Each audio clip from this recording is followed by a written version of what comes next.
स्वागत है बच्चों आपका स्टडी एकेडमिक्स में। इस बार जो है कि हम लाइव प्रोसेस के कुछ नोट्स जो है कि नए तरीके के ले आए हैं, जिससे जो है कि थोड़ा सा हमारा इंटरेक्शन जो है कि थोड़ा अच्छा रहेगा इस बार। इसके पहले की वीडियोस वगैरह में राइटिंग वगैरह थोड़ा सही नहीं बन रही थी, क्योंकि नए तरीके से था सब कुछ, तो इसके लिए थोड़ा एडजस्ट करना पड़ेगा। कोई नहीं, आज का जो हमारा टॉपिक होगा वो है रेस्पायरेशन। ठीक है, ये लाइव प्रोसेस का सेकंड पार्ट है। इसको हम बहुत शॉर्टली कवर करेंगे, बहुत से कम कम कम से कम समय में। ठीक है, तो हम बात करते हैं रेस्पायरेशन के बारे में। ठीक है, तो रेस्पायरेशन का मतलब क्या होता है, सबसे पहले तो यही समझेंगे। रेस्पायरेशन, ठीक है, रेस्पायरेशन एक इसेंशियल प्रोसेस है जिसके बिना लाइफ की पॉसिबिलिटी नहीं होती है। ठीक है, लाइफ के सर्वाइवल के लिए जो मोस्ट इम्पॉर्टेंट प्रोसेस है उसमें से ये क्या है, एक है। ठीक है, और रेस्पायरेशन का मतलब होता है बर्निंग ऑफ न्यूट्रिएंट। सिंपल से लैंग्वेज में हम जानते हैं कि जो न्यूट्रिएंट की बर्निंग कराते हैं उसी प्रोसेस को हम क्या बोलते हैं, रेस्पायरेशन। तो बर्निंग ऑफ न्यूट्रिएंट को ही हम क्या कहते हैं, इसी प्रोसेस को हम क्या कहते हैं, रेस्पायरेशन। और किसी भी चीज़ को बर्न कराने के लिए हमें किसकी आवश्यकता होती है, किसकी ज़रूरत होती है, ऑक्सीजन की। ठीक है, और न्यूट्रिएंट हमारे लिए क्या है, कौन से न्यूट्रिएंट की बर्निंग कराते हैं, ग्लूकोज की बर्निंग कराते हैं। ठीक है, या फिर हम इसके लिए स्टेटमेंट इस्तेमाल कर सकते हैं, इसके लिए स्टेटमेंट क्या इस्तेमाल कर सकते हैं, ब्रेक डाउन ऑफ ग्लूकोज। किसका ब्रेक डाउन करा रहे हैं, ग्लूकोज का। Break down of glucose in presence of oxygen. किसके प्रेजेंस में, ऑक्सीजन के प्रेजेंस में। In presence of oxygen to produce energy. Simple से लैंग्वेज में हमने क्या समझा कि हम जब ऑक्सीजन का ब्रेक डाउन कराते हैं, ग्लूकोज का ब्रेक डाउन कराते हैं ऑक्सीजन के प्रेजेंस में, तो हमारे पास क्या प्रोड्यूस होता है, एनर्जी प्रोड्यूस होता है। ठीक है, और हम बेसिक सा बात जानते हैं कि जब भी हम किसी चीज़ को बर्न कराते हैं तो कौन सी गैस निकलती है, कार्बन डाइऑक्साइड निकलती है। तो वैसे ही यहाँ पे भी प्रोडक्शन होगा क्या, कार्बन डाइऑक्साइड का। ठीक है, और ये जो रेस्पायरेशन का जो प्रोसेस होता है ये कहाँ होता है, मेनली ये जो रेस्पायरेशन की प्रोसेस होती है ये कहाँ होती है, सेल के अंदर। तो रेस्पायरेशन का मतलब ही क्या है, रेस्पायरेशन का मतलब क्या है कि बर्निंग ऑफ न्यूट्रिएंट। और न्यूट्रिएंट में कौन से न्यूट्रिएंट की बर्निंग हम मेनली कराते हैं, ग्लूकोज का। किसके प्रेजेंस में, ऑक्सीजन के प्रेजेंस में। और इसी प्रोसेस को हम क्या कहते हैं, रेस्पायरेशन कहते हैं। और रेस्पायरेशन जो है कहाँ होता है, सेल में। इसीलिए हमारे लिए एनर्जी को प्रोड्यूस करने का जो मेन प्रोसेस होता है उसको क्या कहते हैं, रेस्पायरेशन कहते हैं। ठीक है, इतनी बात समझ में आई। इसके आगे हम बात करते हैं। इसीलिए जब भी हम रेस्पायरेशन, रेस्पायरेशन क्या है, रेस्पायरेशन क्या है, एक एनर्जी प्रोड्यूसिंग प्रोसेस है। रेस्पायरेशन से हमें क्या मिलता है, इससे हमें क्या मिलता है, एनर्जी। ठीक है, और ये जो एनर्जी है ये, इसका यूटिलाइजेशन कौन करता है, सेल ही करता है। तो ये रेस्पायरेशन से एनर्जी बनाने की जो प्रोसेस है ये कहाँ हो रही है, सेल के अंदर परफॉर्म की जा रही है। तो मेनली इस तरह के रेस्पायरेशन को ही हम मेनली क्या कहते हैं, सेलुलर रेस्पायरेशन कहते हैं। ठीक है, तो ब्रीथिंग करना हमारे लिए रेस्पायरेशन नहीं होता है। ठीक है, आज तक हम जो समझते थे गैसियस एक्सचेंज को ही हम क्या मानते थे, रेस्पायरेशन मानते थे। तो रेस्पायरेशन का जो मेन पार्ट होता है एनर्जी का प्रोडक्शन होता है, और ये कहाँ पे होता है, सेल के अंदर। इसीलिए रेस्पायरेशन जो होता है मेनली सेलुलर रेस्पायरेशन को ही हम कंसीडर करते हैं। ठीक है, अब हमारे पास अलग अलग चीज़ें होती हैं कि ये जो रेस्पायरेशन सेल के अंदर होता है इसी प्रोसेस को हम क्या कहते हैं, सेलुलर रेस्पायरेशन कहते हैं। और सेलुलर रेस्पायरेशन कराने के लिए जो है, ठीक है, सेलुलर रेस्पायरेशन दो स्टेप में होती है। ठीक है, सेलुलर रेस्पायरेशन का जो फर्स्ट स्टेप होता है ये होता है ग्लाइकोलिसिस होता है। ठीक है, सेलुलर रेस्पायरेशन का जो फर्स्ट स्टेप होता है वो क्या होता है, ग्लाइकोलिसिस। और ग्लाइकोलिसिस क्या है, एक 10 स्टेप की एक साइकिल है। ठीक है, 10 स्टेप की साइकिल है जिसके अंदर ग्लूकोज को हम किस में कन्वर्ट करते हैं, ग्लूकोज को कन्वर्ट करते हैं पायरूवेट में। किस में कन्वर्ट करते हैं, पायरूवेट में कन्वर्ट करते हैं। ग्लूकोज एक 6 कार्बन का कंपाउंड है, पायरूवेट 3 कार्बन का कंपाउंड है। ठीक है, इतनी बात अगर हमें पता चल गई हो तो ठीक है। और ये जो ग्लाइकोलिसिस की बात है ये एग्जाम में पूछता है, डिफरेंस वगैरह। ग्लाइकोलिसिस कहाँ होता है, साइटो साइटोप्लाज्म में होता है। कहाँ होता है? साइटोप्लाज्म में होता है, ठीक है। और जो इसका सेकंड स्टेप है, ठीक है, सेकंड स्टेप फर्स्ट के बाद ही सेकंड स्टेप आता है, तो इसलिए हमें बहुत ज़्यादा सोचने की ज़रूरत नहीं है। फर्स्ट स्टेप के बाद जो है कि हम सेकंड स्टेप को परफॉर्म करेंगे। सेकंड स्टेप क्या होता है? कन्वर्जन होता है, ठीक है। क्या होता है? कन्वर्जन होता है किसका किसका? पाइरूवेट का कन्वर्जन होता है। हम मानते हैं किसका कन्वर्जन कराते हैं? पाइरूवेट का कन्वर्जन, ठीक है। पाइरूवेट का कन्वर्जन कराते हैं। किस में कन्वर्जन कराते हैं इसका? पाइरूवेट का जो है कन्वर्जन कराते हैं एनर्जी के प्रोडक्शन में, ठीक है। पाइरूवेट जो है क्या करता है? अपने आप को तोड़ता है किसके प्रेजेंस में? ऑक्सीजन के प्रेजेंस में। तो सेकेंड स्टेप जो है कि हम इसको थोड़ा सा अलग तरीके से बता देते हैं, ठीक है। पाइरूवेट क्या होता है? ब्रेक डाउन करता है खुद को।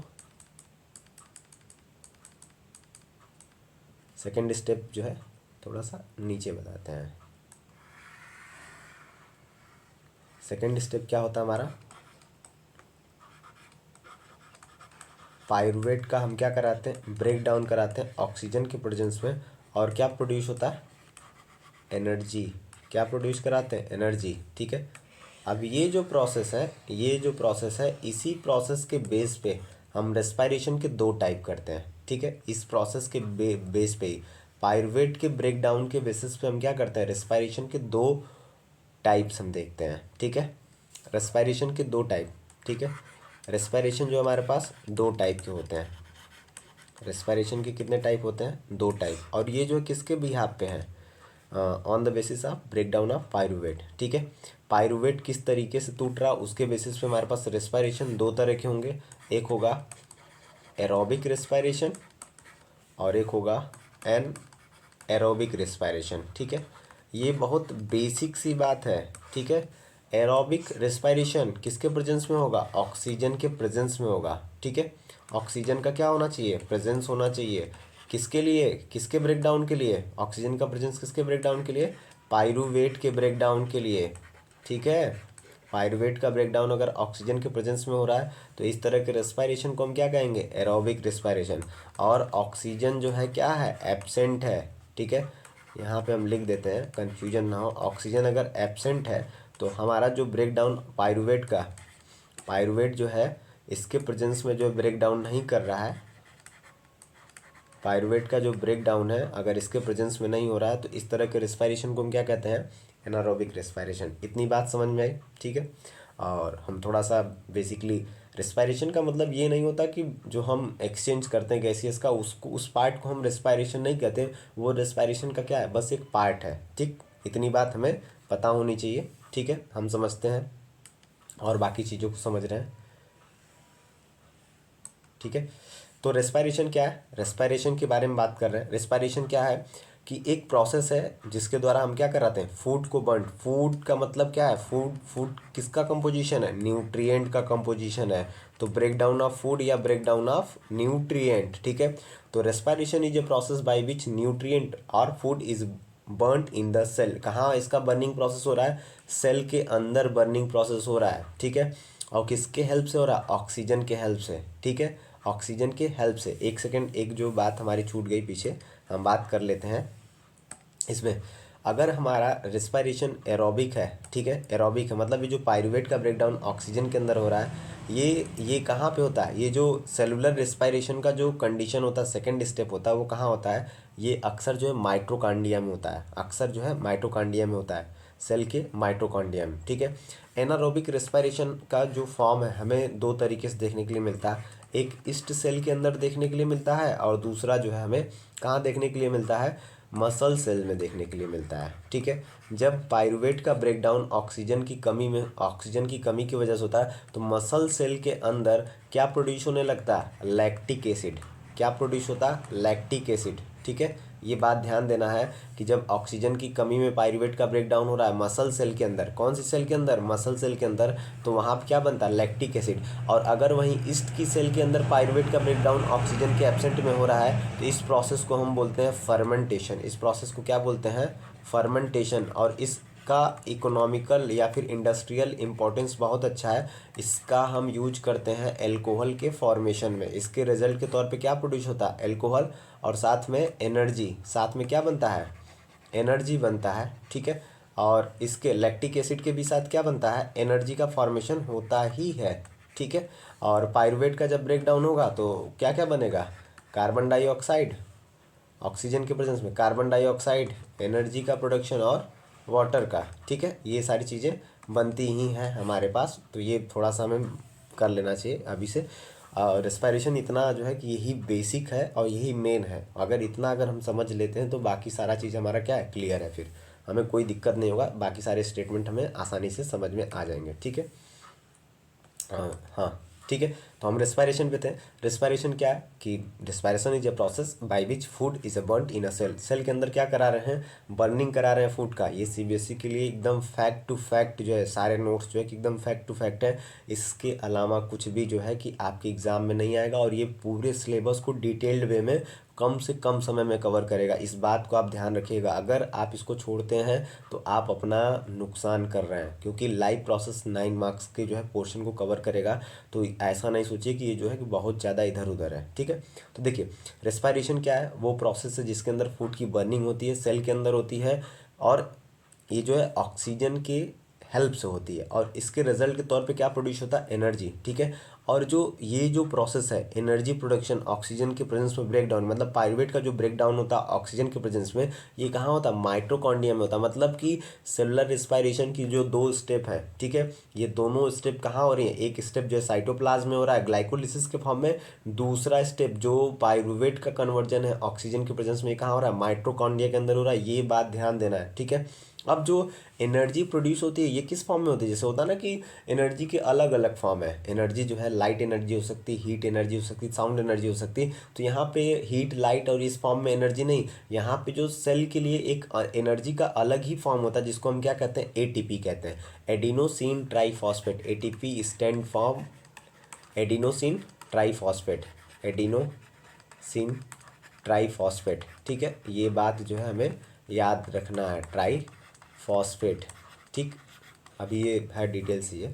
तो जो एनर्जी का प्रोडक्शन होता है वो किस फॉर्म में होता है, एटीपी के मॉलिक्यूल के फॉर्म में होता है। उसका फुल फॉर्म क्या है, एडिनोसिन ट्राईफॉस्फेट। और ये एटीपी क्या होता है, अपने अंदर से एक इनऑर्गेनिक फॉस्फेट को रिलीज करता है और अपने आप को एडीपी के फॉर्म में कन्वर्ट कर लेता है, ठीक है। ये मतलब क्या है, हमारा एनर्जी करेंसी जो यूज हो जा रही है, यूज होने के बाद जो हमारे पास बच रहा है उसी पार्ट को हम क्या कह रहे हैं, एडीपी और इनऑर्गेनिक फॉस्फेट, ठीक है। वापस से जब कभी एटीपी में हम इनऑर्गेनिक फॉस्फेट जोड़ते हैं तो वापस से एनर्जी स्टोर हो जाती है एटीपी के फॉर्म में, और एटीपी ही मेन फॉर्म है एनर्जी का, ठीक है। तो एनर्जी जो है किस फॉर्म में स्टोर रहती है, एटीपी के मॉलिक्यूल के फॉर्म में। जब भी सेल को नीड होती है, जब भी सेल को नीड होती है एनर्जी की, एनर्जी क्या करता है, एटीपी को तोड़ता है एडीपी और इनऑर्गेनिक फॉस्फेट में, और एनर्जी रिलीज होने लगती है, ठीक है। अब हमने बताया था सेलुलर जो रेस्पिरेशन है ये मेनली जो है एनर्जी प्रोडक्शन की प्रोसेस है, तो इसको क्या कहते हैं, सेलुलर रेस्पिरेशन, क्योंकि ये मेन प्रोसेस जो है सेल, क्योंकि सेलुलर रेस्पिरेशन जो है कई स्टेप में होता है, जैसे गैसियस एक्सचेंज, उसके बाद जो होता है क्या, सेलुलर रेस्पिरेशन होता है। तो मेन स्टेप क्या, सेलुलर रेस्पिरेशन, ये कहाँ होता है, सेल के अंदर होता है, इसीलिए इसको क्या कहते हैं, सेलुलर रेस्पिरेशन कहते हैं, ठीक है। अब हमारे पास आता है कि सेलुलर रेस्पिरेशन एक स्टेटमेंट लिखा है, कैटाबोलिक प्रोसेस है। कैसा प्रोसेस है, कैटाबोलिक प्रोसेस है। इस प्रोसेस को हम समझते हैं कि लिविंग बॉडी के अंदर, लिविंग बॉडी या लिविंग ऑर्गेनिज्म के अंदर जो रिएक्शंस होती हैं, लिविंग ऑर्गेनिज्म या लिविंग बॉडी के अंदर जितनी भी लिविंग रिएक्शन होती हैं, जितनी भी लिविंग रिएक्शन होती हैं, इन लिविंग रिएक्शन को हम बोलते हैं मेटाबॉलिज्म। इन्हीं लिविंग रिएक्शन को हम क्या बोलते हैं, मेटाबॉलिज्म बोलते हैं। और ये मेटाबॉलिज्म 2 तरह का होता है, एक होता है एनाबॉलिज्म, एक होता है एनाबॉलिज्म, और एक होता है कैटाबॉलिज्म। एनाबॉलिज्म और एक होता है catabolism. Anabolism F stand for addition, और सी कट। कट मतलब कट किसको करेंगे, यहाँ पे बड़े मॉलिक्यूल को क्या कर दिया गया है, छोटे छोटे पार्ट में अगर कट किया जा रहा है, इस तरह का कोई अगर रिएक्शन है तो इस प्रोसेस को हम क्या बोलते हैं, कैटाबॉलिज्म, ठीक है। और किसी छोटे छोटे पार्ट को अगर क्या कर रहे हैं, हम ऐड ऑन कर रहे हैं और किसी बड़े मॉलिक्यूल का फॉर्मेशन कर रहे हैं, इसको क्या बोलते हैं, एनाबॉलिज्म। मतलब वो रिएक्शन की प्रोसेस जिसके अंदर क्या कर रहे हैं कि मॉलिक्यूल एडअप होकर किसी बड़े मॉलिक्यूल का फॉर्मेशन कर रहे हैं, ठीक है। या फिर बड़ा कोई मॉलिक्यूल जो है कि कट होके क्या हो रहा है, सिंपली जो है छोटे छोटे फॉर्म में कन्वर्ट हो रहा है, तो उसको क्या बोलते हैं, कैटाबॉलिज्म, ठीक। तो रेस्पिरेशन के अंदर क्या होता है, ब्रेक डाउन होता है। ब्रेक डाउन मतलब क्या हो रहा है, तोड़ा जा रहा है, ठीक है। तो इस ब्रेक डाउन के प्रोसेस के आधार पे हमने क्या कहा कि ये जो कैसी प्रोसेस है, कैटाबॉलिक प्रोसेस है, ठीक है। और जितने भी लिविंग ऑर्गेनिज्म है कौन से न्यूट्रिएंट का यूज करते हैं, ग्लूकोज का यूज करते हैं, क्या करने के लिए, एनर्जी के प्रोडक्शन के लिए, ये बात ध्यान देनी है, ठीक है। अगर ग्लूकोज एब्सेंट है तो सेल क्या करेगा, सेल के अंदर बहुत सारे सेल के न्यूट्रिएंट हमारे भोजन के अंदर या हमारे फूड के अंदर क्या होते हैं, अलग अलग तरह के न्यूट्रिएंट होते हैं, फूड होता है, कार्बोहाइड्रेट होता है, फैट होता है, ये सब कुछ होता है। ग्लूकोज क्या है, एक तरह का कार्बोहाइड्रेट है, ठीक है। तो अगर कार्बोहाइड्रेट है तो कार्बोहाइड्रेट ब्रेक डाउन करेगा तो ग्लूकोज बनेगा, उसी ग्लूकोज का यूटिलाइज करके एनर्जी। अगर हमारे पास कार्बोहाइड्रेट नहीं है, बॉडी के अंदर प्रोटीन या फैट है, तो प्रोटीन और इस फैट को ही हम क्या करेंगे, यूटिलाइज करेंगे और कन्वर्ट करेंगे ग्लूकोज में या कार्बोहाइड्रेट में, और फिर उससे हम एनर्जी का क्या करेंगे, प्रोडक्शन करेंगे। ये बात ध्यान देनी है, ठीक है।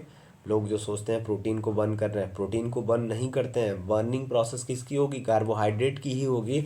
लेकिन क्या होगा, पहले उसका प्रोटीन से अगर कार्बोहाइड्रेट में कन्वर्ट करेंगे, फिर कार्बोहाइड्रेट के बाद हम क्या करेंगे, उसको फिर कन्वर्ट कर लेंगे, ठीक है।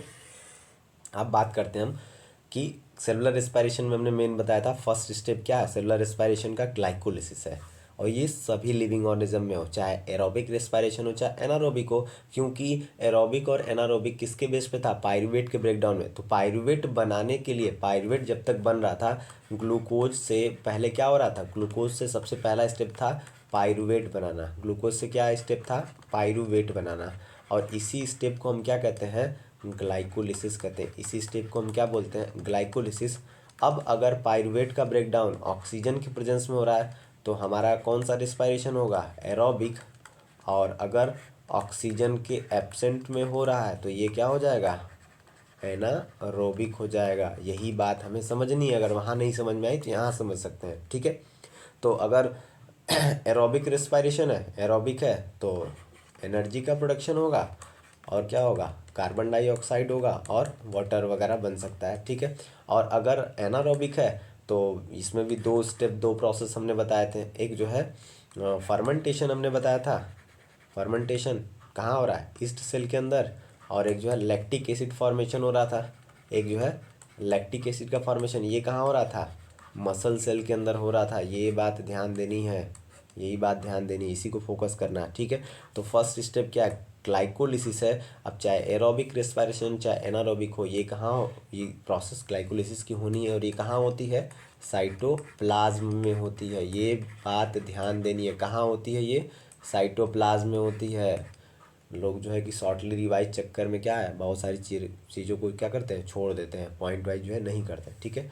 तो हमें क्या ध्यान देना है कि ये कहाँ होती है, ग्लाइकोलिसिस साइटोप्लाज्म में होती है। सबसे फर्स्ट स्टेप है किसका, सेलुलर रेस्पिरेशन का, और सभी लिविंग ऑर्गेनिज्म में होगी, ठीक है। अब इसमें इसमें कहीं पे भी कार्बन डाइऑक्साइड या ऑक्सीजन की रिक्वायरमेंट हो रही है, कोई रिक्वायरमेंट नहीं, किसी भी प्रकार की गैस की रिक्वायरमेंट नहीं है। गैस की रिक्वायरमेंट कहाँ हो रही है, पायरुवेट के ब्रेकडाउन में भी कौन सी गैस की, ऑक्सीजन की रिक्वायरमेंट हो रही है, ठीक है। और ग्लाइकोलिसिस में हमने पहले ही बताया कि ग्लूकोज जो 6 कार्बन का कंपाउंड है किसमें कन्वर्ट हो जाता है, पायरुविक एसिड के। पायरुविक एसिड कितना, पायरुवेट या पायरुविक एसिड, ये 3 कार्बन का कंपाउंड है। तो तीन मतलब 6 कार्बन वाले कंपाउंड को 2 भाग में तोड़ेंगे तो कितने मॉलिक्यूल बन जाएंगे, 2 मॉलिक्यूल। तो एक ग्लूकोज से 2 पायरुविक एसिड के मॉलिक्यूल बनते हैं, ठीक है। इतनी बात हमने अगर सीख ली तो अब इसके बाद क्या बात करते हैं, एरोबिक की बात करते हैं, ठीक है। Pyruvate in presence of oxygen give carbon oxide hydrogen hydrogen मतलब वाटर और एनर्जी का प्रोडक्शन करता है। ये बात प्रोडक्ट जो है हमें ध्यान देना है कि एरोबिक रेस्पिरेशन के प्रोडक्ट क्या होते हैं, ये हमें नोट डाउन करने हैं। अगर आएगा तो ये हमारे एमसीक्यू क्वेश्चन छूट सकते हैं, ठीक है। और ये कहाँ होता है, माइटोकॉन्ड्रिया में होता है। ये कौन सेल के जो है, बॉडी के हमारी जितनी भी सेल्स हैं उनके माइटोकॉन्ड्रिया में ये होगा। अब यहाँ आप क्या करा रहे हैं, पायरुवेट का ऑक्सीजन की वजह से बर्न नहीं करा रहे हैं, मतलब क्या हो रहा है, यहाँ ऑक्सीडेशन की प्रोसेस हो रही है। कैसी प्रोसेस हो रही है, ऑक्सीडेशन। तो यहाँ आप देख सकते हैं पायरुवेट, और ये क्या लिखा है, 3 ऑक्सीजन का मॉलिक्यूल, ठीक है। एक पायरुवेट के लिए 3 ऑक्सीजन के मॉलिक्यूल कंबाइन हो रहे हैं, तो क्या हो रहा है, 3 कार्बन डाइऑक्साइड, 3 और 3, 3 ऑक्सीजन यूज कर रहे हैं, 3 कार्बन डाइऑक्साइड, 3 का यूज करना। देखिए यहाँ पे ट्रिपलेट इस्तेमाल हो रहा है, सीधे सीधे कुछ भी अगर एग्जाम में ना याद आए तो क्या है, पायरुवेट कितने कार्बन वाला है, 3 कार्बन वाला है, ठीक है। अगर पायरुवेट 3 कार्बन वाला है 3 कार्बन वाला है तो इसके लिए 3 ऑक्सीजन का यूटिलाइजेशन होगा, और 3 कार्बन का क्या होगा, 3 कार्बन डाइऑक्साइड गैस बनेंगे और 3 वाटर। मतलब क्या है, हर जगह 3 का इन्वॉल्वमेंट। ठीक है, अगर इसी को क्या कर दे रहे हैं, इसी को अगर ग्लूकोज कर दे रहे हैं तो देखिए यहाँ 3 से कितना हो रहा है, 6 हो रहा है, डबल हो रहा है, इंटू 2 हो रहा है। ठीक है, तो 3 दूना 6, अगर कार्बन 6 है तो ऑक्सीजन भी 6 होगा, और 6 कार्बन डाइऑक्साइड होगा, 6 वाटर के मॉलिक्यूल। और अगर ये डबल हो रहा है तो 17 दूना ये 34, मतलब इसमें 4 अलग से जुड़ गए हैं। ठीक है, ये अलग प्रोसेस होता है, उसके लिए थोड़ा अलग है, साइकिल अलग चलती है उसके लिए। ठीक, तो यहाँ पे दिख रहा है 38 एटीपी का यूटिलाइजेशन। ठीक है, अप्रॉक्सीमेटली हमें याद करने का यही तरीका है कि अगर पायरुवेट है, पायरुवेट का ब्रेकडाउन देख रहे हैं तो हमें क्या होगा, 3 का कॉम्बिनेशन, अगर ग्लूकोज का ब्रेकडाउन देख रहे हैं तो 6 का कॉम्बिनेशन। ठीक है, ऐसे हम याद कर सकते हैं इन चीज़ों को। अगर ये रिएक्शन एग्जाम में आ जाए, एग्जाम के पॉइंट ऑफ व्यू से, तो ये चीज़ें हमारे लिए बहुत ही आसान होनी चाहिए, इसमें हमें कन्फ्यूजन नहीं ही होना चाहिए, बिल्कुल भी नहीं होना चाहिए। ठीक है, अब हम बात करते हैं एनारोबिक रेस्पिरेशन की। एनारोबिक रेस्पिरेशन की हमने 2 केस बताई है। ठीक है, और एनारोबिक, देखिए एरोबिक रेस्पिरेशन तो माइटोकॉन्ड्रिया में होता था, लेकिन जैसे ग्लाइकोलिसिस साइटोप्लाज्म में होता है, तो उसके बाद जो है कि जब ऑक्सीजन की रिक्वायरमेंट है ही नहीं इसको, तो ये प्रोसेस कहाँ कंप्लीट हो जाएगी, साइटोप्लाज्म में। तो एनारोबिक रेस्पिरेशन के लिए सबसे मोस्ट इंपॉर्टेंट पॉइंट है कि कहाँ कंप्लीट होता है। बच्चे सोचते हैं कि एरोबिक माइटोकॉन्ड्रिया में हो रहा है, तो ये भी माइटोकॉन्ड्रिया में, नहीं, ये गलती हो जाएगी। यहाँ पे क्या ध्यान देना है, साइटोप्लाज्म ध्यान देना है। ठीक है, इनकम्प्लीट ऑक्सीडेशन, क्यों, क्योंकि ऑक्सीजन है यहाँ पे, यूटिलाइज हो रहा है नहीं, ऑक्सीजन है ही नहीं, तो यहाँ ऑक्सीडेशन की प्रोसेस कैसी होगी, इनकम्प्लीट या पार्शियल ऑक्सीडेशन कह सकते हैं, क्योंकि मसल सेल्स में थोड़ी बहुत ऑक्सीजन मिल सकती है। ठीक है, अब क्या होता है कि यहाँ पे अब ऑक्सीडेशन जब सही से नहीं हो पा रहा है, तो यहाँ पे एनर्जी का प्रोडक्शन भी क्या हो जाएगा, कम हो जाएगा। तो एक ग्लूकोज का मॉलिक्यूल का अगर हम एनारोबिक रेस्पिरेशन करा रहे हैं, तो हमारे पास एनर्जी का फॉर्मेशन सिर्फ और सिर्फ कितना एटीपी होगा, 2 एटीपी होगा, ये ध्यान दीजिएगा। ठीक है, अब हमारे पास जैसे दिख गया एक एक प्रोसेस हमने बताया था, लैक्टिक एसिड फर्मेंटेशन, मतलब लैक्टिक एसिड का फॉर्मेशन होगा। इसमें क्या होगा कि जो पायरुवेट था उसको ऑक्सीजन नहीं दिया जाएगा, तो क्या दे रहा है, लैक्टिक एसिड। और ये प्रोसेस कहाँ पे हो रही है, ये प्रोसेस कहाँ हो रही है, मसल सेल्स में हो रही है, ये बात ध्यान देना है। ठीक है, और हमारे पास जो लैक्टिक एसिड बैक्टीरिया होता है उसके अंदर ये प्रोसेस होती है, तो ये दोनों कौन सा एसिड बनाते हैं, लैक्टिक एसिड बनाते हैं। मतलब इनके अंदर पायरुवेट, उसको ऑक्सीजन नहीं मिलता, बिना ऑक्सीजन के प्रेजेंस में ये क्या करते हैं, ब्रेक डाउन होते हैं और क्या बना देते हैं, लैक्टिक एसिड, और साथ में कितना एनर्जी, 2 एटीपी। ठीक है, ये बात ध्यान देंगे, आगे बढ़ेंगे। ठीक है, इसके बाद जो है हम कंटिन्यू करते रहेंगे, हमारा जो है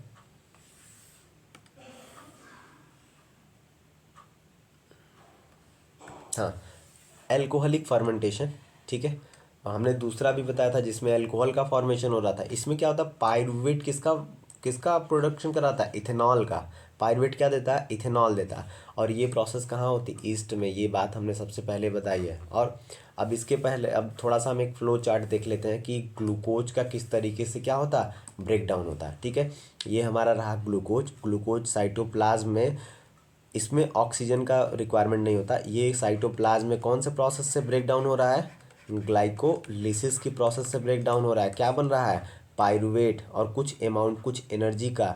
पायरुवेट के ब्रेक डाउन में हमें किसका यूटिलाइजेशन करना होता है, एनर्जी का। जब इसके साथ ऑक्सीजन को जोड़ेंगे, ये वाला ऑक्सीजन यहाँ रहेगा। ठीक है, ये मिस्टेक हो गया यहाँ पे। तो ये जो ऑक्सीजन पायरुवेट के साथ जब जुड़ेगा, कुछ एनर्जी लगेगी, तब इसका क्या होगा, ब्रेक डाउन लगेगा। अगर ये ऑक्सीजन हम इसको दे रहे हैं, पायरुवेट को ऑक्सीजन दे रहे हैं, तो माइटोकॉन्ड्रिया के अंदर ये प्रोसेस होगी, और इस प्रोसेस को क्या नाम देंगे, इस प्रोसेस को क्या नाम देंगे, एरोबिक रेस्पिरेशन। इस प्रोसेस का नाम होगा एरोबिक। ठीक है, और ये जो दोनों प्रोसेस हैं ये किसके पार्ट हैं, एनारोबिक के हैं। इसको हमने समझ लिया है, बहुत ही अच्छे तरीके से समझ लिया है। यहाँ एब्सेंस ऑफ ऑक्सीजन दिख रहा है, ये मसल सेल्स में लैक्टिक एसिड, और ईस्ट सेल में क्या बन रहा है, इथेनॉल, कार्बन डाइऑक्साइड और एनर्जी का प्रोडक्शन। ठीक है, इनके प्रोडक्ट बहुत इंपॉर्टेंट हैं, प्रोडक्ट ध्यान देने वाले हैं। ठीक है, इसके बाद हमारे पास कि अक्सर क्या होता है कि जो रेस्पिरेशन होता है, एक बात हमें ध्यान देनी होती है कि जो रेस्पिरेशन की प्रोसेस होती है, रेस्पिरेशन की प्रोसेस होती है, हमने देखा कि रेस्पिरेशन की प्रोसेस में हमें रिक्वायरमेंट क्या है, कौन कौन से रॉ मटेरियल का रिक्वायरमेंट है। एक है हमारे पास न्यूट्रिएंट, एक पार्ट क्या है, न्यूट्रिएंट, और दूसरा क्या है हमारे पास रिक्वायरमेंट किसका, ऑक्सीजन का। ठीक है, इतनी बात समझ में आ रही है। न्यूट्रिएंट तो हमें न्यूट्रिशन की प्रोसेस से मिलता है, न्यूट्रिशन की प्रोसेस से मिलता है, लेकिन ऑक्सीजन का क्या है, ऑक्सीजन तो रेस्पायरेशन करने के लिए हमें किसकी नीड होती है, ऑक्सीजन की। और ऑक्सीजन का जो है कि हमें रिक्वायरमेंट को पूरा करने के लिए क्या करना होता है, एक्सचेंज ऑफ गैसेस। क्या करना होता है इस प्रोसेस को पूरा कराने के लिए, एक्सचेंज ऑफ गैसियस प्रोसेस, ठीक है। तो हमारे पास बॉडी के अंदर न्यूट्रिशन की वजह से न्यूट्रिएंट तो प्रेजेंट होता, ऑक्सीजन नहीं होता, इसीलिए रेस्पायरेशन करने से पहले या रेस्पायरेशन की प्रोसेस को कंप्लीट परफॉर्म करने के लिए हमें एक स्टेप इन्वॉल्व करना होता है, क्या, गैसियस एक्सचेंज, ठीक है। कुछ जगह पे हमें ऑक्सीजन का जो है गैसियस एक्सचेंज कराएंगे तभी हम सेलुलर रेस्पायरेशन परफॉर्म कराएंगे, इसीलिए इस स्टेप को हम अक्सर रेस्पायरेशन के अंतर्गत पढ़ते हैं, ठीक है। इतनी बात समझ में आ रही है। तो अब हमारे पास गैसियस एक्सचेंज हमारे पास मेनली क्या है, दो तरह के, ठीक है। एक है हमारे पास प्लांट है और दूसरा क्या है, एनिमल है। इन्हीं दोनों के अंदर हमें रेस्पायरेशन देखना है मेनली। तो सबसे पहले हम बात करते हैं प्लांट के अंदर, फिर एनिमल के अंदर बात करेंगे, ठीक है। जो हमारे पास प्लांट होता है इनके अंदर गैसियस एक्सचेंज, प्लांट क्या करते हैं भाई, एनर्जी की रिक्वायरमेंट तो हर समय है, एनर्जी के बिना काम नहीं चलेगा। तो जैसे प्लांट भी क्या है, लिविंग है, तो इनको भी रेस्पायर करना होगा क्योंकि एनर्जी की रिक्वायरमेंट हर समय, तो प्लांट क्या करते हैं, डे और नाइट हर समय रेस्पायर करते हैं, ठीक है। All part exchange gases bye diffusion, मतलब क्या है, प्लांट के पास कौन कौन से पार्ट हैं, अगर एक प्लांट को कंसीडर कर लें तो प्लांट के पास क्या हो गया, ये रूट हो गया, प्लांट का ये क्या हो गया, स्टेम हो गया, ठीक है। और प्लांट के पास ये क्या हो गया, लीफ हो गया, रूट स्टेम और लीव्स हो गए। मतलब प्लांट का हर एक पार्ट डिफ्यूजन करता है। डिफ्यूजन का मतलब समझ में आता है ना, डिफ्यूजन की प्रोसेस के बारे में हम समझ सकते हैं। डिफ्यूजन ये छोटे छोटे टर्म है, ये आ सकते हैं, डिफ्यूजन आ सकते हैं, ये टर्म जो है एक एक नंबर के हैं, ठीक है। डिफ्यूजन का मतलब क्या है, movement of molecule, movement of molecule, किसका मूवमेंट कराना हमें, मॉलिक्यूल का, ठीक है, from their higher concentration to, from their higher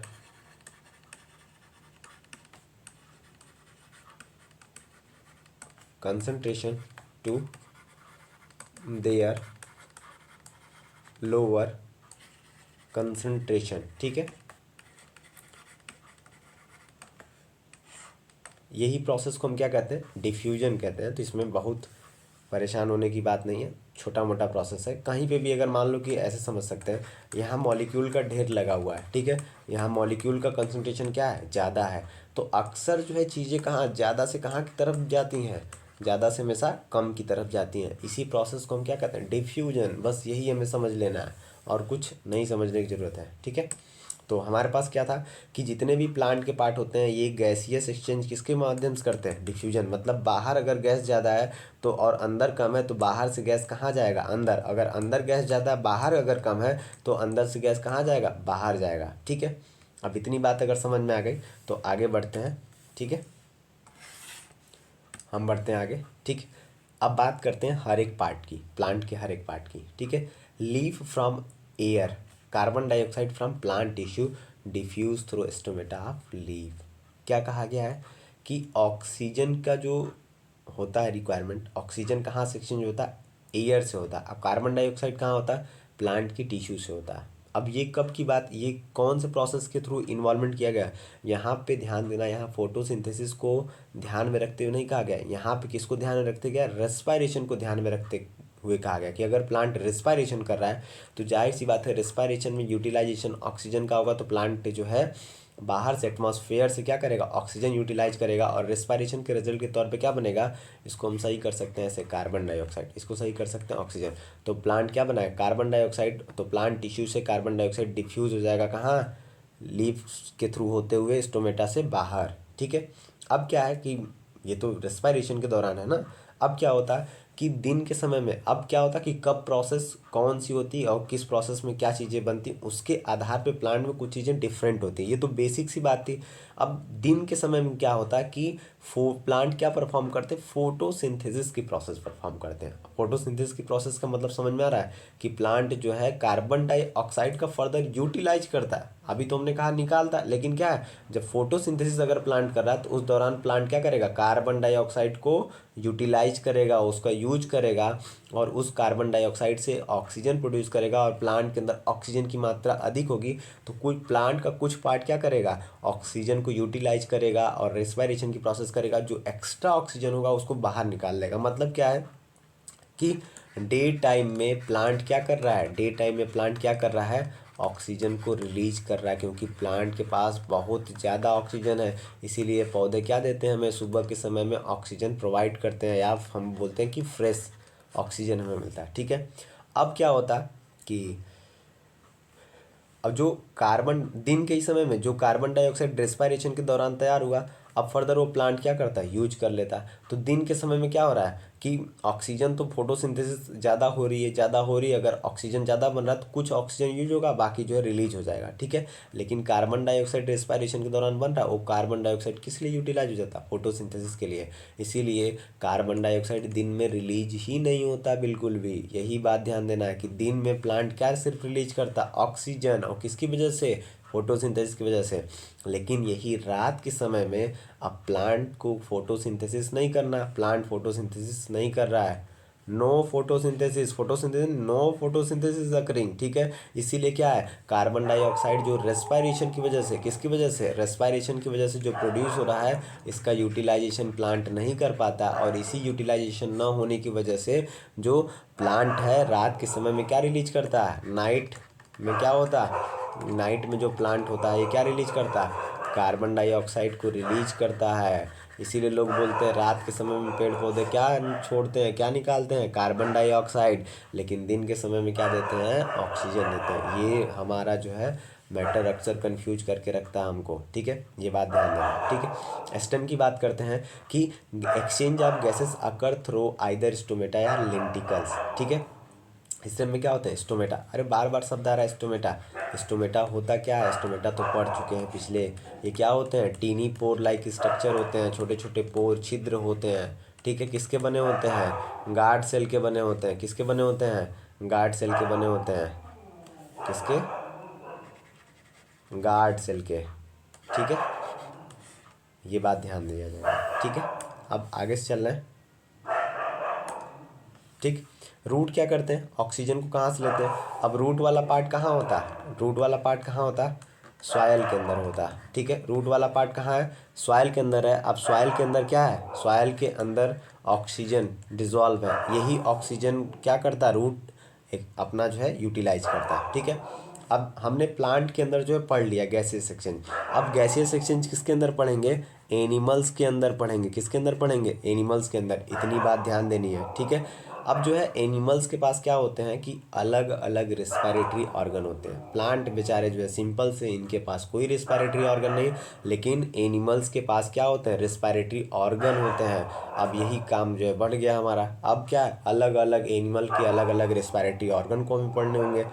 नहीं, ऐसा कुछ नहीं है, क्लास 10th के लेवल पे इतना कुछ नहीं हमें पढ़ना है, बस हमें जान लेना है कौन कौन से किस तरह के पाए जाते हैं। ठीक है, तो रेस्पिरेटरी ऑर्गन के पास क्या होता है, रेस्पिरेटरी ऑर्गन क्या होता है, किस तरह का होता है, ऐसा कोई ऑर्गन जिसके पास क्या हो, एक सरफेस, ऐसा सरफेस हो जहाँ पे हम क्या कर सकें, आसानी से गैसियस एक्सचेंज कर सकें या उनसे गैस को खींच सकें। ठीक है, तो जितने भी रिस्पिरेटरी ऑर्गन होते हैं उनके पास डेलिकेट सरफेस होते हैं, और ऐसे मतलब कि उनकी वॉल जो ऑर्गन होता है वो पतली वॉल से मिलके बना होता है, ताकि जो है आसानी से क्या हो सके, डिफ्यूजन हो सके, और जो है कि उन वॉल से जो है कि ब्लड वेसल्स के अंदर आसानी से गैसियस एक्सचेंज हो सके। ठीक है, तो जो हमारा रेस्पिरेटरी ऑर्गन है पतली वॉल का, जिसके पास डेलिकेट सरफेस हो, मतलब क्या हो, अच्छा खासा सरफेस हो, ताकि गैसियस एक्सचेंज आसानी से हो जाए, किससे, ब्लड वेसल से। ठीक है, तो हम बात करते हैं सबसे पहले कि टेरेस्ट्रियल एनिमल के पास किस तरह का रिस्पिरेटरी ऑर्गन होता है। ठीक है, टेरेस्ट्रियल ऑर्गन जमीन पे है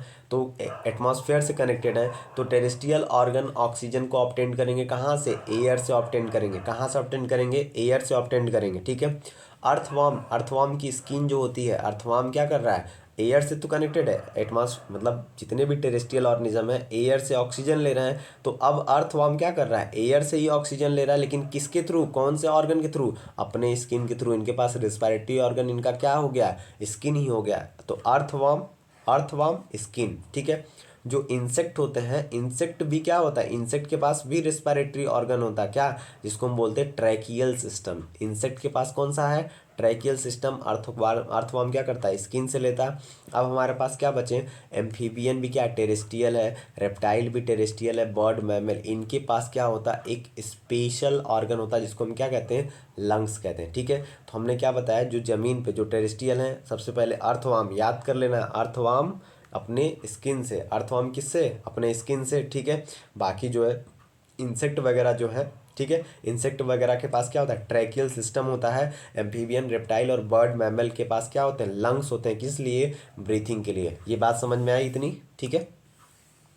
अब हम बात करते हैं, ठीक है, एक्वेटिक एनिमल, जो जानवर पानी में होते हैं, जो जंतु पानी में होते हैं, उनके लिए क्या होता है। अब देखिए क्या होता है कि पानी के अंदर क्या होता है कि ऑक्सीजन डिजॉल्व होता है। तो ये जो एक्वेटिक एनिमल है ऑक्सीजन को कहाँ से यूटिलाइज करते हैं, वाटर से ही यूटिलाइज करते हैं। जैसे अमीबा भी क्या एक्वेटिक एनिमल है, पैरामीशियम, स्पॉन्जेस, ये सभी क्या करते हैं। अब क्या है, सबसे बड़ी चीज़ ये कैसे, अमीबा, पैरामीशियम, ये सब यूनिसेलुलर ऑर्गेनिज्म है, एक ही सेल है, तो अब इसमें तो ऑर्गन बनने का कोई चांस ही नहीं है। तो बेचारों को क्या करना होता है, बॉडी सरफेस से ही ऑक्सीजन को एक्सचेंज करना होता है, ठीक है। अब देखिए टेरेस्ट्रियल में अर्थवर्म क्या था, टेरेस्ट्रियल में ध्यान देना है, ध्यान देना है, ये बात बहुत ध्यान देना है, ठीक, नोटिस करना है इसको, कि टेरेस्ट्रियल में जो अर्थवर्म था वो अपने स्किन से क्या कर रहा था, गैसेस एक्सचेंज कर रहा था। और यहाँ पे जो एक्वेटिक एनिमल में amoeba, paramecium, sponges, amoeba, paramecium, sponges, ये क्या करते हैं, बॉडी सरफेस का यूज करते हैं। भाई देख लो, ये भूल जाएगा, ये वाला जो है पॉइंट अगर छूटा तो कोई भी एग्जाम्पल आ सकता है। ये सभी एनसीईआरटी के बेस पे है, ठीक है। ये एनसीईआरटी पॉइंट टू पॉइंट है, टिप पे है, और शॉर्टली बताया गया। अगर इसको नहीं कवर नहीं करेंगे तो सारा कुछ खत्म है फिर, ठीक है। अब क्या है, फिशेस है, प्रॉन है और मसल्स हैं, ये गिल्स के थ्रू। अब जाहिर सी बात है, हमें पता है एक्वेटिक एनिमल के पास गिल्स होता है, लेकिन किसके पास गिल्स है, ये सभी एक्वेटिक है, लेकिन ये सभी कैसे हैं, यूनिसेलुलर है। यूनिसेलुलर होने का मतलब क्या, इनके पास एक ही सेल है, तो इनके पास क्या बॉडी वगैरह किससे मिलके बनेंगी, अब एक ही सेल से मिलके बनी है, तो इनके अंदर ऑर्गन तो होगा नहीं, लेकिन ये सभी क्या मल्टी सेलुलर, तो इनके पास गिल्स होना चांस ज़्यादा है, ठीक है। अब एक जो है इम्पॉर्टेंट पॉइंट, ये पॉइंट इंपॉर्टेंट है, इसको स्टार मार्क कर सकते हैं, स्टार मार्क कर सकते हैं कि असर्शन और रीजन के बेस पे, कि rate of breathing is a faster in aquatic animal as amount of dissolve oxygen is less in a water than air. क्या कहा गया कि जो वाटर के अंदर ऑक्सीजन का डिजॉल्व अमाउंट होता है, ऑक्सीजन डिजॉल्व होता है, ये क्या होता है, ऑक्सीजन डिजॉल्व अमाउंट क्या होता है, ये लेस होता है किसके कंपैरिजन में, एयर के अंदर। एयर के अंदर जो ऑक्सीजन डिजॉल्व होता है ये मोर होता है। एयर के अंदर क्या होता है, डिजॉल्व ऑक्सीजन क्या होता है, ये मोर होता है। अब वाटर के अंदर कौन रह रहा है, एक्वेटिक एनिमल। वाटर के अंदर कौन रह रहा है, एक्वेटिक एनिमल रह रहे हैं। और एयर के अंदर कौन रह रहा है, टेरेस्ट्रियल रह रहे हैं, टेरेस्ट्रियल रह रहे हैं, ठीक है। ये बात समझ में आ रहा है। तो एक्वेटिक एनिमल का जो ब्रीथिंग रेट होता है, क्या होता है, ब्रीथिंग रेट वो क्या होता है, फास्टर होता है किसके कंपैरिजन में, टेरेस्ट्रियल के। मतलब एक्वेटिक क्या करते हैं, तेजी से सांस लेते हैं, तभी उनका, क्योंकि उनके पानी के अंदर क्या, पानी के अंदर ऑक्सीजन कम है, तो ज़्यादा ज़्यादा जब पानी कांटेक्ट में होंगे ज़्यादा ज़्यादा ऑक्सीजन ले पाएंगे, ठीक है। यही बात है, ठीक। तो rate of breathing is faster in aquatic animal as the amount of oxygen is dissolved is less in water than air। ये बात अगर समझ में आ गई तो आगे हम चलते हैं, ठीक है। अब चीज़ों को हमें जल्दी से कंप्लीट करना है, ठीक है, इसको ध्यान देना है। अब गैसियस एक्सचेंज इन ह्यूमन, ये बात भी तो समझनी है, ठीक है। अब जो ह्यूमन रेस्पिरेटरी सिस्टम है ये क्या करते हैं, हेल्प करते हैं। मतलब ह्यूमन के अंदर क्या एक रेस्पिरेटरी सिस्टम पाया जाता है, यही रेस्पिरेटरी सिस्टम क्या कराता है, गैसियस एक्सचेंज कराता है। ह्यूमन रेस्पिरेटरी सिस्टम के अंदर गैसियस एक्सचेंज के लिए क्या एक सिस्टम पाया जा रहा है जिसको हम क्या कहते हैं, लंग्स कहते हैं। और लंग्स के साथ भी और सारी चीज़ें होती हैं, ऐसा नहीं कि लंग्स ही सिर्फ है। तो अब ह्यूमन रेस्पिरेटरी सिस्टम के अंदर क्या क्या चीज़ें होती हैं पहले ये देख लेते हैं, ठीक है। देखिए कभी भी हमें चीज़ों को जल्दी कवर करने के लिए भागना नहीं चाहिए, ठीक है। अगर हम भागेंगे तो भागते रहेंगे और कवर नहीं कर पाएंगे, ठीक है।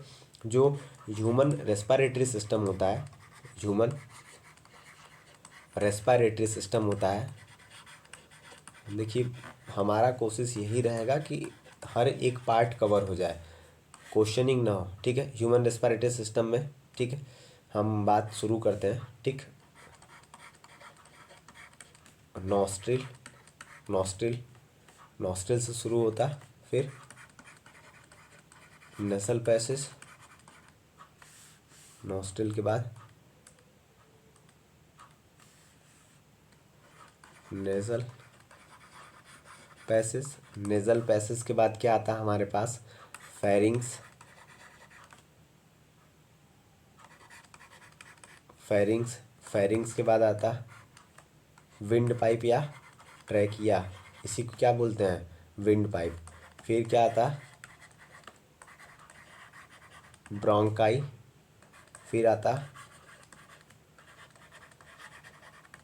ब्रोंकियोल। इसमें इसमें ब्रोंकाई में प्राइमरी, सेकेंडरी और टर्शियरी, ठीक है, डिवाइड होता, ठीक, लेफ्ट और राइट, फिर प्राइमरी, टर्शियरी, फिर ये further bronchiole, bronchiole further lead करता किसमें, एल्वियोलाई में, ठीक है।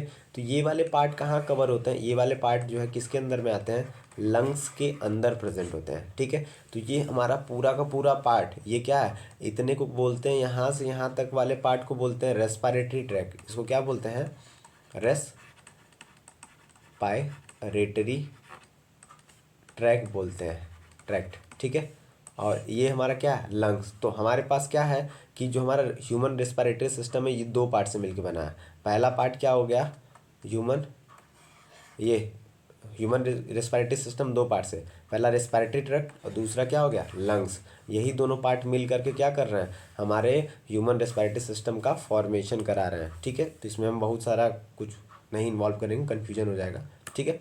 तो अब क्या होता है, कैसे क्या होता है कि respiratory system in human being consist of nose, क्योंकि नॉस्ट्रिल वाले पार्ट को क्या बोल रहे हैं, नोज, ठीक है। नोज के अंदर ही क्या है, नेजल कैविटी, और उसकी ओपनिंग को क्या बोल रहे हैं, नॉस्ट्रिल बोल रहे हैं, ठीक है। फिर क्या हो गया, फेरिंग्स, लैरिंग्स, ट्रैकिया, ब्रोंकाई, लंग्स, इतनी बात यहाँ बताई गई, ठीक है। अब नेजल हेयर ट्रैप डस्ट मतलब क्या होता है कि ये जो ओपनिंग होती है, ठीक है, ये जो ओपनिंग होती है यहाँ, इस पार्ट को हम बोलते हैं नॉस्ट्रिल। इसको क्या बोलते हैं, नॉस्ट्रिल बोलते हैं, ठीक है। इसी को बोलते हैं नासा छिद्र, नाक, ठीक है। इसी के अंदर क्या होते हैं, ये छोटे छोटे बाल वगैरह प्रेजेंट होते हैं, हेयर, फाइन हेयर प्रेजेंट होते हैं। ये इन हेयर का काम होता है डस्ट को ट्रैप कर लेना, ठीक है। और जैसे ही एयर यहाँ पहुँचती है, ठंडी गर्म जो होता है ना, कि हवा गर्म है, ठंडा, लेकिन अंदर जाने के बाद थोड़ी गर्म हो जाती है, तो ये क्या करता है कि नॉस्ट्रिल के अंदर ह्यूमिडिटी, ठीक है, जैसा भी एयर रहेगा उसके टेम्परेचर को मेंटेन कर देता है, ठीक है।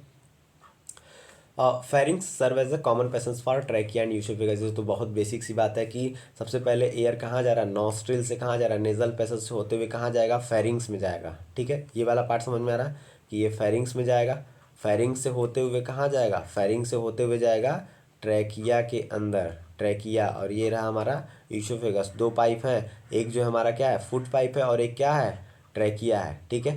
तो एक जो हमारा क्या है, ट्रैकिया, और ट्रैकिया की कवरिंग को, ट्रैकिया के ऊपर क्या पाई जाती है, कवरिंग पाई जाती है, इसको बोलते हैं एपिग्लॉटिस। ट्रैकिया की कवरिंग को क्या बोलते हैं, एपिग्लॉटिस बोलते हैं। क्यों, ट्रैकिया अगर कवर नहीं रहेगा तो खाना हम खाएंगे तो खाना कहाँ चला जाएगा, फूड पाइप की जगह विंड पाइप में। तो ट्रैकिया को ही हम क्या बोलते हैं, विंड पाइप बोलते हैं। कौन सा पाइप बोलते हैं, विंड पाइप। और पीछे जो है इसको क्या बोलते हैं, ईसोफेगस, इसको क्या बोलते हैं, फूड पाइप, इसको क्या बोलते हैं, फूड पाइप। तो खाना जो है कहाँ ना चला जाए, फूड पाइप, खाना को फूड पाइप में ही जाना है, खाना विंड पाइप में ना जाए, तो इसके लिए कवरिंग पाई जाती है एपिग्लॉटिस, ठीक है। तो pharynx connected to larynx via glottis, ठीक है। इस ओपनिंग वाले पार्ट को क्या बोलते हैं, ग्लॉटिस बोलते हैं। फेरिंग्स को कनेक्ट कर रहे हैं, लैरिंग्स से होते हुए फेरिंग्स किससे कनेक्ट हो रहा है, ट्रैकिया से, और वहीं पे क्या है, ग्लॉटिस, जो ओपनिंग वाली पार्ट है ट्रैकिया की, उसे क्या बोल रहे हैं, ग्लॉटिस। और ग्लॉटिस को कवर कौन कर रहा है, एपिग्लॉटिस। एपिग्लॉटिस क्या, एक कार्टिलेजिनस पार्ट है, ठीक है। एपिग्लॉटिस इज ए स्मॉल, एक छोटा सा कार्टिलेजिनस फ्लैप, मतलब ढक्कन है, कवर है, जो क्या करता है, कवर करता है ग्लॉटिस को। जब हम लोग क्या करते हैं, खाना को घोटते हैं, ऐसा क्यों है, खाना जब घोट रहे हैं तो ट्रैकिया के ऊपर एक ढक्कन ऐसे लगा हुआ, खाना घोट रहे हैं, खाना ऐसे आएगा, इसको दबाएगा, और ये खाना क्या करेगा, ढक्कन से ढक्कन बंद कर देगा, और खाना पीछे वाली नली में, फूड पाइप में आराम से चला जाएगा। ये होता है प्रोसेस। अगर ये ढक्कन बंद नहीं होगा तो खाना कहाँ चला जाएगा, विंड पाइप में चला जाएगा, ठीक है। तो कभी कभी रिफ्लेक्स आर्क वगैरह होता है, लेकिन कभी कभी जो है कि फूड फंस जाते हैं, तो वो अलग ही केस बन जाता है, ठीक है। अब क्या है कि लैरिंग्स, लैरिंग्स क्या है, वॉइस बॉक्स भी है, ठीक है। ये ट्यूब शेप का होता है, regulating swallowing and breathing and vocalisation. तो क्या है कि सॉल्विंग, ब्रीथिंग और वोकलाइजेशन में हेल्प करता है लैरिंग्स, ये बेसिक कॉमन फंक्शन है। तो trachea as a cartilaginous ring support, ये बात समझना है कि ये जो हम ट्रैकिया को अलग से बना रहे हैं, ठीक, ये जो ट्रैकिया को हम अलग से बना रहे हैं,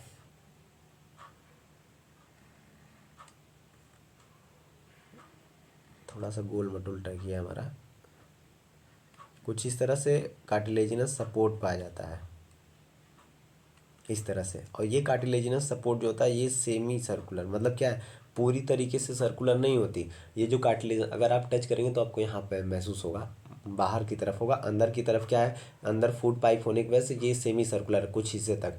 और ये इसलिए होता है कि जब हमारे अंदर से क्या होता है, जब हम एक्सचेंज करते हैं, ठीक है, ब्रीथिंग के दौरान जब गैसेस एक्सचेंज करते हैं तो हमारा जो ये ट्यूब है ये आपस में कोलैप्स न कर जाए, ट्रैकिया आपस में ट्रैकिया की वॉल कोलैप्स न कर जाए, उससे बचाने के लिए ये रिंग जैसे स्ट्रक्चर, सेमी सर्कुलर ऐसे रिंग जो है प्रेजेंट है, ठीक है। पीछे की तरफ क्या है, फूड पाइप है, आगे की तरफ ऐसा कुछ दिख रहा है, ये पीछे की तरफ क्या है, फूड पाइप है, इसके पीछे क्या है, इधर फूड पाइप है। तो आगे के पोर्शन को कोलैप्स से बचाने के लिए, मतलब पूरा पोर्शन कोलैप्स होगा, पीछे सपोर्ट मिल रहा है, लेकिन इधर कोलैप्स ना हो जाए, हवा जैसे ही निकलती, बैलून से हवा निकलती तो बैलून क्या होता है, कोलैप्स कर जाता है। तो ऐसा कोई प्रॉब्लम ना हो, इसीलिए क्या होता है, ट्रैकिया के पास कार्टिलेजिनस रिंग जैसे सपोर्ट पाए जाते हैं, ये फ्लेक्सिबल होते हैं, ठीक है। ये बात समझ में आ रहा है, ये कैसे होते हैं, फ्लेक्सिबल होते हैं, ठीक है। और हम बात करते हैं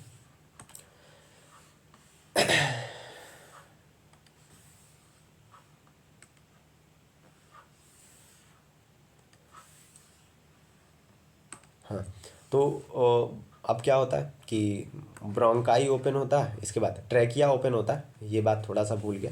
देखिए यहाँ पे हमने नोट डाउन नहीं किया, ट्रैकिया ये दिख रहा है, ये ट्रैकिया दिख रहा है, ये देखिए यहाँ शुरू करते हैं। ये रहा हमारा नेजल कैविटी, ये रहा ओरल कैविटी। ओरल कैविटी जहाँ हम फूड को क्या करते हैं, फूड को क्या करते हैं, मैस्टिकेट या च्युइंग करते हैं। और ये रहा एपिग्लॉटिस, एपिग्लॉटिस क्या है, कवरिंग है, ये फेरिंग्स है। तो हम रिस्पिरेटरी सिस्टम की बात कर रहे हैं, ये हमारा क्या है, नॉस्ट्रिल, ये नॉस्ट्रिल, ठीक है, ओपनिंग है, नोच की ओपनिंग क्या बोल रहे हैं, नॉस्ट्रिल बोल रहे हैं। नॉस्ट्रिल से होते हुए एयर यहाँ से इंटर करेगा, नेजल कैविटी में जाएगा, नेजल कैविटी से होते हुए कहाँ जा रहा है, फेरिंग्स में, फेरिंग्स से होते हुए लैरिंग्स से होते हुए कहाँ जा रहा है, ट्रैकिया में जा रहा है। और ट्रैकिया के ऊपर यहाँ कवरिंग प्रेजेंट है, यहाँ पे कवरिंग प्रेजेंट है, जिसको हम क्या बोल रहे हैं, एपिग्लॉटिस बोल रहे हैं, ठीक है।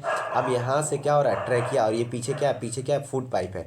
ट्रैकिया से, ट्रैकिया के अंदर ये कुछ रिंग लाइक स्ट्रक्चर ऐसे दिख रहे होंगे, ऐसे रिंग लाइक स्ट्रक्चर दिख रहे होंगे, कार्टिलेजिनस फ्लैप, ठीक है। अब ये ट्रैकिया जा रहा है, ठीक। अब इस ट्रैकिया जो है डिवाइड हो रहा है ब्रोंकाई में, ठीक है, ये लेफ्ट और राइट ब्रोंकाई, ठीक है, लेफ्ट और राइट। और फर्दर ये जो ब्रोंकाई डिवाइड हो रहे हैं, दिख रहा है, इसके सब ब्रांचेस दिखाई दे रहे हैं। प्राइमरी ब्रोंक्यूल, फर्दर ये डिवाइड हो रहे हैं, secondary bronchiole, secondary further divide हो रहे हैं टर्सरी ब्रोंक्यूल में। ये पार्ट क्लियर हो रहा है। तो ट्रैकिया डिवाइड हो रहा है लेफ्ट और राइट ब्रोंकाई, ब्रोंकाई में ब्रोंकाई डिवाइड होगा फर्दर प्राइमरी और सेकेंडरी और टर्सरी ब्रोंकाई में, ठीक है। और फर्दर ये जो ब्रोंकाई है ये डिवाइड होगा टर्मिनल ब्रोंकियोल में, और टर्मिनल ब्रोंकियोल डिवाइड होगा किस में, एल्वियोलाई में, ठीक है। अब ये वाला हिस्सा है, इस वाले हिस्से को क्या बोल रहे हैं, इस वाले हिस्से को राइट लंग्स बोल रहे हैं, इसको लेफ्ट लंग बोल रहे हैं, ठीक है। ये बात समझ में आ रहा है। तो अब हमने पूरा पार्ट ये कवर किया कि ये पूरा पूरा क्या है हमारा, पूरा पूरा ये ह्यूमन रेस्पिरेटरी सिस्टम है। तो ह्यूमन रेस्पिरेटरी सिस्टम नाम तो दिया गया, लेकिन जो ह्यूमन रेस्पिरेटरी सिस्टम है इसका काम क्या है, सिर्फ और सिर्फ गैसियस एक्सचेंज है। यहाँ रेस्पिरेशन वर्ड तो जुड़ा है, लेकिन ये सिर्फ और सिर्फ गैसियस एक्सचेंज करा रहा है। इस गैसियस एक्सचेंज का यूटिलाइजेशन कहाँ होगा, सेलुलर रेस्पिरेशन में। मतलब ह्यूमन रेस्पिरेटरी सिस्टम से, ह्यूमन रेस्पिरेटरी सिस्टम से हमें एनर्जी का प्रोडक्शन नहीं करा रहे, ह्यूमन रेस्पिरेटरी सिस्टम से सिर्फ और सिर्फ हम ऑक्सीजन का मतलब एक्सचेंज करा रहे हैं। उस ऑक्सीजन को फर्दर अपनी बॉडी सेल्स को जब देंगे तब हमारा मेन रेस्पिरेशन का प्रोसेस होगा, जिसको हम क्या कहते हैं, सेलुलर रेस्पिरेशन कहते हैं। ये बात ध्यान देना जरूरी है, ठीक है। तो ये पूरा का पूरा पार्ट कवर हुआ। जो एल्वियोलर सरफेस एरिया होता है एल्विलाई का, कितना होता है, 80 मीटर स्क्वायर, ठीक है। अब क्या होता है, लंग्स कहाँ है, ये जो लंग्स है ये कौन सी कैविटी में सिचुएटेड है, थोरैसिक कैविटी। देखिए हम बताते हैं, इस वाले बॉडी के इस वाले रीजन को हम बोलते हैं हेड, इसको क्या बोलते हैं, हेड रीजन, ठीक है। और इस वाले पार्ट को बोलते हैं थोरेक्स, इसको क्या बोलते हैं, थोरेक्स, ठीक है, इसको बोलते हैं थोरेक्स। और इस वाले पार्ट को क्या बोलते हैं, एब्डोमेन, एब्डोमेन। अलग अलग कैविटी होती है ह्यूमन बॉडी के अंदर, इसको डिवाइड किया जाता है, इस पर हमें ध्यान नहीं देना, ठीक है। अब इसके बाद हमारा जो है पार्ट है कि अब मेन हमने यही कहा ब्रीथिंग की बात, तो किस प्रकार से मैकेनिज्म फॉलो होता है जो लंग्स में, ठीक है। लंग्स क्या है, लंग्स एक बैलून लाइक स्ट्रक्चर है, मतलब उसके अंदर हवा भरनी है जैसे बैलून के अंदर भरते हैं, सेम वही चीज़ है और कुछ नहीं है, ठीक है। तो जब हम इनहेलेशन की प्रोसेस करते हैं तो इनहेलेशन की प्रोसेस के दौरान इनहेलेशन कैसे होता है और गैस कैसे अंदर चली जाती है, ये बात समझना है। सबसे पहले क्या होता है कि प्रेशर और वॉल्यूम का इनवर्स रिलेशन होता है, ठीक है। प्रेशर अगर बढ़ाएंगे तो वॉल्यूम कम होगा, वॉल्यूम अगर बढ़ाएंगे तो प्रेशर अपने आप घटने लगेगा, ये चीज़ें होती हैं, ठीक है। तो रिब्स एंड स्टर्नम रेज्ड, जब क्या होता है, जब इनहेलेशन करना होता है तो रिब्स और स्टर्नम हमारा जब बाहर की तरफ उठता है, ये रहा रिब्स, रिब्स दिख रहा और ये स्टर्नम, ठीक है। ये जब बाहर की तरफ निकलता है तो हमारे लंग्स, अब जो हमारा जो डायफ्राम है, ये डायफ्राम क्या होता है, कॉन्टैक्ट, इस तरह से डायफ्राम हमारा रिलैक्स में है, ठीक है। जब डायफ्राम कॉन्टैक्ट करता है, ऐसे ऐसे सिकुड़ता है डायफ्राम, ठीक है, तो ऊपर से ये एरिया बढ़ रहा है और ये डायफ्राम क्या हो रहा है, सिकुड़ रहा है, ऐसे ऐसे जा रहा है, ठीक। ऐसे डोम से क्या हो रहा है, ऐसे एकदम नॉर्मल हो रहा है। तो हमारे लंग्स का वॉल्यूम क्या है, लंग्स का वॉल्यूम यहाँ पे दिख रहा होगा, ये जो लंग्स का वॉल्यूम है, ये वाला पूरा पूरा वॉल्यूम क्या हो रहा है, बढ़ रहा है। और ये वॉल्यूम बढ़ने की वजह से हमारा जो है पूरा पूरा इसके अंदर प्रेशर क्या होता है, घट जाता है। अब बाहर प्रेशर ज़्यादा अंदर प्रेशर कम, तो बाहर से एयर क्या होता है इसके अंदर इंटर होने लगता है। तो देखते हैं स्टेप पढ़ते हैं, रिब्स एंड स्टर्नम। सबसे पहला स्टेप क्या है, रिब्स और स्टर्नम क्या है, रेज मतलब बाहर की तरफ उठ रही हैं। दूसरा क्या हो रहा है कि अब इनके डायफ्राम क्या हो रहे हैं, जैसे ही रिब्स और स्टर्नम क्या हो रहे हैं, उठ रहे हैं, डायफ्राम कॉन्ट्रैक्ट कर जा रहा है, जैसे ही फूल रहा है ये स्पेस, जैसे ही आगे की तरफ ये बढ़ रहा है तो डायफ्राम को स्पेस मिल रहा है, डायफ्राम क्या हो रहा है इधर की तरफ फ्लैट होने लग रहा है, ठीक है, डोम शिप से फ्लैट हो रहा है। थोरैसिक कैविटी का वॉल्यूम जैसे ही इंक्रीज हो रहा है, प्रेशर इसका क्या हो जा रहा है, घटने लग रहा है, हमने बताया ना इनका रिलेशन, ठीक है। और जैसे ही प्रेशर अंदर कम हो रहा है, अंदर प्रेशर कम हो रहा है, किसका, गैस का प्रेशर कम हो रहा है, बाहर का प्रेशर ज़्यादा है, तो बाहर से एयर कहाँ जा रहा है, अंदर की तरफ, ठीक है। ये बात मूवमेंट, ठीक है, हमने बताया था ज़्यादा से कम की तरफ, गैसेस का मूवमेंट उनके प्रेशर के अकॉर्डिंग होता है। बाहर प्रेशर ज़्यादा अंदर प्रेशर कम, तो बाहर से अंदर की तरफ गैस का मूवमेंट होगा, एयर कहाँ इंटर करने लग रही है, लंग्स के अंदर, ठीक है। अब दूसरा एक्सहेलेशन की प्रोसेस कैसे होती है, ठीक है। अब सब कुछ इसका अपोजिट होगा, रिब्स और स्टर्नम क्या हो जाएंगी, ये कोलैप्स करने या बैठने लगेंगे। तो पहला क्या होगा, ribs and sternum return to original position, वापस से अपनी ओरिजिनल पोजीशन पे आएंगे। जैसे ये ओरिजिनल पोजीशन पे आएंगे तो डायफ्राम को दबाव महसूस होगा, डायफ्राम फिर से क्या हो जाएगा, ऐसे इसको जब ये उठा हुआ था तो ऐसे रिलैक्स था, जैसे ही ये रिब्स और स्टर्नम पास में आएंगे डायफ्राम क्या हो जाएगा, वापस से डोम शेप में आ जाएगा, वापस से, मतलब ये जैसे ही ऐसे से ऐसे इधर की तरफ बढ़ेंगे तो ये डायफ्राम कुछ इस तरीके से उठ जाएगा, मतलब डोम शेप में आ जाएगा। जैसे ही डोम शेप में आएगा तो ऊपर का जो हमारा ये लंग्स का वॉल्यूम है, ये वॉल्यूम क्या हो जाएगा, घटने लगेगा। और जैसे ही वॉल्यूम घटेगा, यहाँ वॉल्यूम क्या हो रहा है, यहाँ वॉल्यूम कम हो रहा है तो यहाँ प्रेशर क्या हो जाएगा, बढ़ जाएगा, और बाहर का प्रेशर कम हो जाएगा तो बाहर से अंदर की तरफ, मतलब बाहर से अंदर की तरफ, मतलब क्या हो रहा है, एक ग्रेडियंट बन रहा है, मतलब अंदर से बाहर क्या हो जाएगा, गैसेस रिमूव होने लगेंगी। ये बात समझ में आया। तो क्या हो रहा है कि ribs and sternum return to original position, diaphragm relax and arch upward, मतलब डोम शेप, इसको क्या कहते हैं, रिलैक्स डोम, डायफ्राम को क्या हो जा रहा है, डोम शेप को अचीव कर रहा है। फिर एयर थोरैसिक कैविटी का वॉल्यूम क्या हो रहा है, वॉल्यूम कम हो रहा है, प्रेशर बढ़ रहा है, और प्रेशर अंदर ज़्यादा बाहर कम, तो प्रेशर कम बाहर कम होने की वजह से एयर का जो एक गैसियस एक्सचेंज है वो कहाँ की तरफ होगा, अंदर से बाहर की तरफ होगा, ठीक है। इतनी बात क्लियर हुई, ठीक। अब हमारा आखिरी और लास्ट पॉइंट, कम कम से कम में, अब ट्रांसपोर्ट ऑफ गैसेस, ठीक है। अब इन गैसेस को, जैसे कि लंग्स के अंदर जब गैसेस आ जाती हैं, क्या होता है कि ये रहा हमारा एल्वियोलाई, ठीक है, बाहर से तो अंदर आ गई गैस, कौन सी गैस आई, ऑक्सीजन आई, ठीक। अब क्या है, हमारी ब्लड वेसल्स है।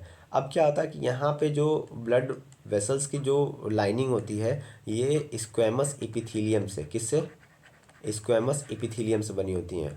ब्लड वेसल्स और जो एल्वियोलाई की वॉल है किससे बनी होती हैं, सिंपल स्क्वेमस इपिथीलियम से बनी होती है, जिनका काम क्या होता है, गैसियस एक्सचेंज, जो आसानी से क्या कर सकती हैं, एक्सचेंज, या फिर क्या कर सकती हैं, डिफ्यूज कर सकती हैं, एक्सचेंज कर सकती हैं, या क्या कर सकती हैं, डिफ्यूज कर सकती हैं। ये बात ध्यान देना है कि जो हमारा ब्लड वेसल्स होता है ये भी स्क्वेमस इपिथीलियम से बना, और ये हमारा जो एल्वियोलाई, ये दोनों की लेयर जो इनर लाइनिंग है स्क्वेमस इपिथेलियम से बनी हुई है, जिनका काम एक्सचेंज या डिफ्यूजन का है।